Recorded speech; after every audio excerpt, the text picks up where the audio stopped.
আসসালামু আলাইকুম। Welcome to my motoblog. আমার আজকের গন্তব্য লাফার্জ হোলসিম সিমেন্ট কারখানা। চলুন আপনাদেরকে নিয়ে যতটুকু সম্ভব ঘুরে আসি। এটা সিলেটের ছাতক উপজেলায় অবস্থিত। এই কারখানাটি বাংলাদেশের অন্যতম বৃহৎ সিমেন্ট উৎপাদন কেন্দ্র। এ সম্পর্কে দু একটি তথ্য আপনাদের সাথে শেয়ার করছি। বিশ্বখ্যাত সুইস কোম্পানি হলিসিম ও ফ্রান্সের লাফার্জ এই যৌথ উদ্যোগে গড়া এই কারখানাটি ২০০৬ সালে বাংলাদেশে তার কার্যক্রম চালু করে। বিশেষ একটি বিষয় হলো এটি বিশ্বের একমাত্র সিমেন্ট কারখানা যার নিজস্ব চুনাপাথরের খনি রয়েছে ভারতের মেঘালয়ে। সেই খনি থেকে বিশাল কনভেয়ার বেল্টের মাধ্যমে পাথর এনে সরাসরি ছাতকের এই প্ল্যান্টে পৌঁছে যায়। প্রায় দীর্ঘ ১৭ কিলোমিটার এই বেল্টটি নিজে এক বিস্ময়, প্রকৌশলের এক আশ্চর্য স্থাপত্য। এই কারখানায় শুধু শিল্প নয়, পরিবেশ সহনশীল প্রযুক্তিতেও বেশ এগিয়ে। তাছাড়া এখানে কাজ করছে হাজার হাজার মানুষ, যার ফলে ছাতক ও আশেপাশের অঞ্চলের অর্থনৈতিক গতি আরো ত্বরান্বিত হয়েছে। এই কিছুক্ষণ পরই হয়তো পৌঁছে যাব সিমেন্ট ফ্যাক্টরির মূল ফটকের কাছে।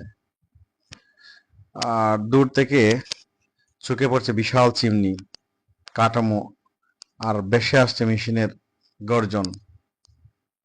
চলুন দেখা যাক কতটুকু যাওয়া যায়। তবে ঢোকার পথে রাস্তাটা দেখে মোটামুটি হতাশ। জানি না এটা কোনো বিশেষ কারণ আছে কিনা। একদম ভাঙাচোরা, একটু বৃষ্টি হলে না জানি রাস্তার কি অবস্থা হয়। আপনারা হয়তো দেখতে পারতেছেন একটু ভাঙাচোরা। গাড়ি চলার জন্য না কি জন্য আসলে ঠিক বুঝতে পারতেছি না। তো চলুন আপনাদের সাথে নিয়ে যাওয়া যাক। সামনেই দেখতে পাচ্ছি এখানে নিরাপত্তায় নিয়োজিত এক ভাইকে দেখা যাচ্ছে। দেখি ওনার সাথে কথা বলে কিছু করা যায় কিনা। তো উনি আমাদেরকে বললেন যে ভাই এখানে তো ক্যামেরা নিয়ে ঢোকা যাবে না, ওইদিকে যেতেও পারবেন না, নিষেধাজ্ঞা আছে। তো কি আর করা, উনি যেভাবে সুযোগ দেয় ওইভাবেই যেতে হবে। তো যাই হোক, উনি একটু উপকার করছে। ভিতর দিয়ে একটা রাস্তা দেখিয়ে দিছে এবং বলছে এদিকে এখানে গাড়ি পার্ক করে, আপনারা দেখতেছেন ওনার সাথে কথা বলতেছি, এখানে গাড়ি পার্ক করার জায়গা দেখাই দিছে। তো এখানে গাড়ি পার্ক করে আপনি ওই ভিতর দিয়ে যেতে পারে। উনি আমাদেরকে গাড়ি পার্ক করার জায়গা দেখিয়ে দিচ্ছে। তো দেখি এখানে গাড়ি রেখে তারপর কতটুকু যাওয়া যায়।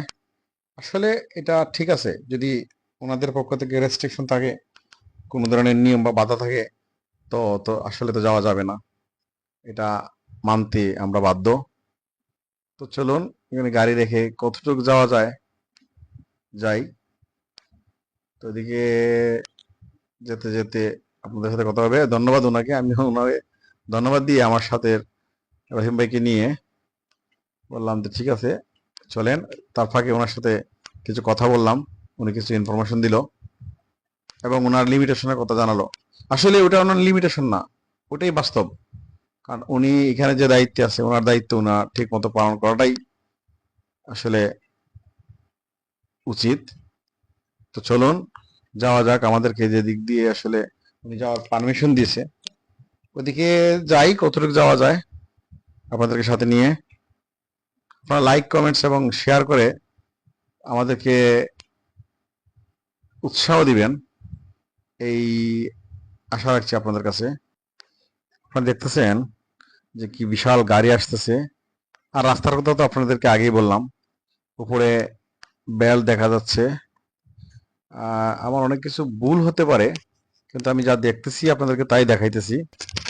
চলুন ভিতরে যাওয়া যাক আরেকটু। আর এই যে এখন দেখতে পারতেছেন পিছনে ওইদিকে আওয়াজ হইতেছে মেশিনের। এক দিক দিয়ে পাথর এবং অন্য দিক দিয়ে, একদিক দিয়ে বড় পাথর এবং অন্য দিক দিয়ে ছোট ছোট পাথর আহ নৌকাতে, নদী থেকে উঠতেছে। দেখেন পিছনে দেখা যাইতেছে এই যে কনভেয়ার বেল্ট, ঠিক আছে, ওইটা দিয়ে একদম নদী পর্যন্ত চলে গেছে। সিমেন্ট বোঝাই করে ওই বেল্টের সাহায্যে নৌকাতে নিয়ে উঠানো হয়।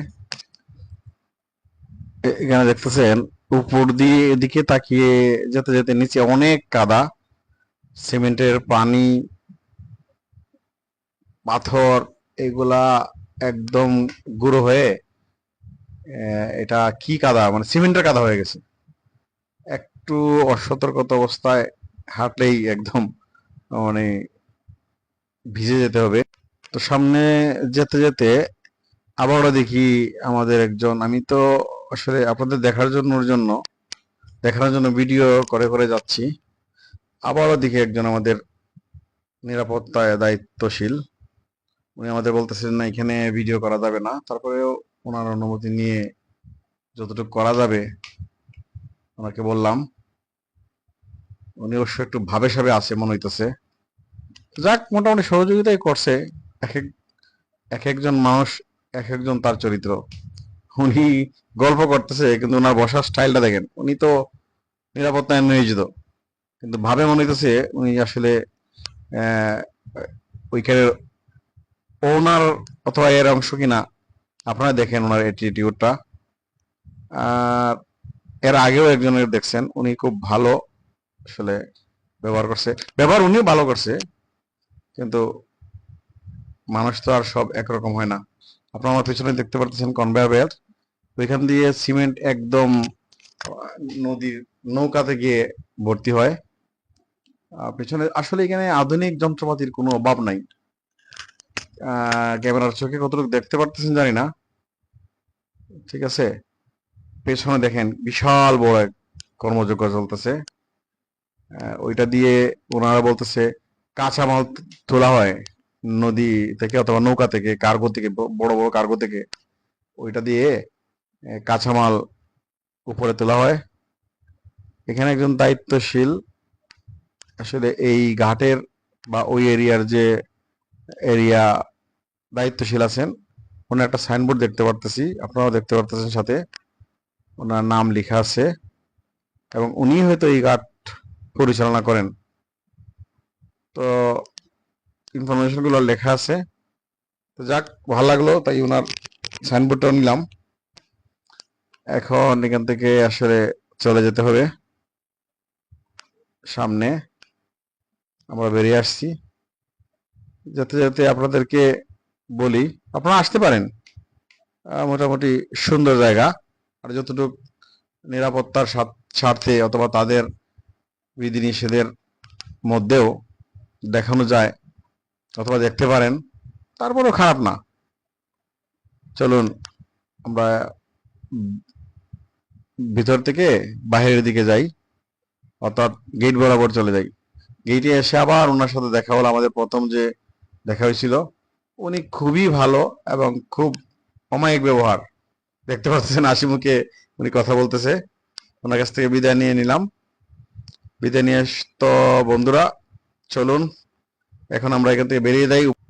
তো চলুন আবারও কাদাযুক্ত রাস্তায় বেরিয়ে পড়লাম আমাদের পরবর্তী গন্তব্য, ছাতকের নবনির্মিত নির্মাণাধীন রেলওয়ে স্টেশন। পুরাতন রেলওয়ে স্টেশন ভেঙে নতুন করে আধুনিকতার ছোঁয়ায় নির্মাণ করা হচ্ছে।